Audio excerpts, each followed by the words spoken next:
நடிகர் விஜய் அவர்கள் கிட்டத்தட்ட 7 மணி நேரம் தாமதமாக வந்தார்கள் என்று அது ஒரு காரணமாக சொல்கிறார்கள். அரசியல் கட்சிகள் இது போன்ற கூட்டங்கள் நடத்தினால் அவருடைய தொண்டர்களுக்கு குடிநீர், உணவு, நிழல் இது போன்ற திட்டமிட வேண்டும். இது போன்றதெல்லாம் திட்டமிட வேண்டும், பொறுப்புடன் நடந்து கொள்ள வேண்டும். அது மட்டுமல்ல, பொதுமக்களும் பொறுப்புடன் நடந்து கொள்ள வேண்டும். இது போன்ற கூட்டங்களுக்கு குழந்தைகளை அழைத்து வரக்கூடாது, பெண்களை அழைத்து வரக்கூடாது.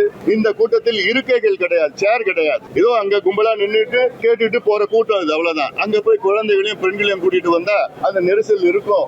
இதெல்லாம் தவிர்த்து இருக்க வேண்டும். இது போன்ற வரும் காலத்திலே திட்டமிட வேண்டும். காவல்துறையும் பெரிய இடத்துல அனுமதி கொடுக்கணும். ஒரு நெருக்கடியான சூழலில் உருவாக்க கூடாது.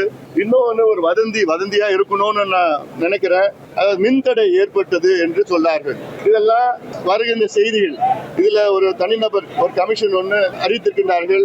அந்த தனிநபர் கமிஷன் அவர்கள் உடனடியாக விசாரணை நடத்தி இதற்கு பிறகு சம்பவங்கள், இது போன்ற சம்பவங்கள் நடைபெறக்கூடாது.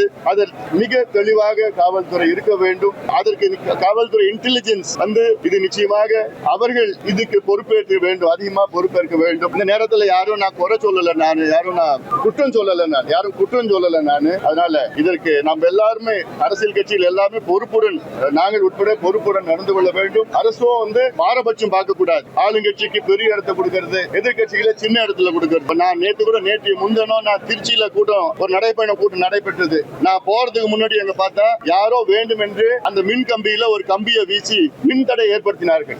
இதெல்லாம் திட்டமிட்டு நடக்கின்ற சில பிரச்சனைகள் இருக்கு. சின்ன சின்ன பிரச்சனைகள், ஆனாலும் இது நாளைக்கு இது போன்ற சம்பவங்கள் நடக்க கூடாது.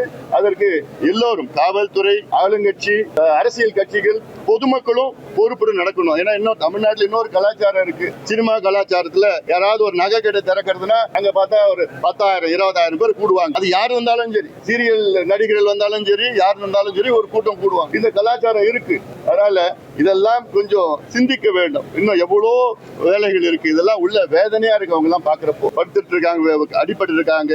ஒரு அம்மா ஒரு அன்கான்சியஸா இருக்கிறாங்க. ரொம்ப வேதனையா இருக்குது.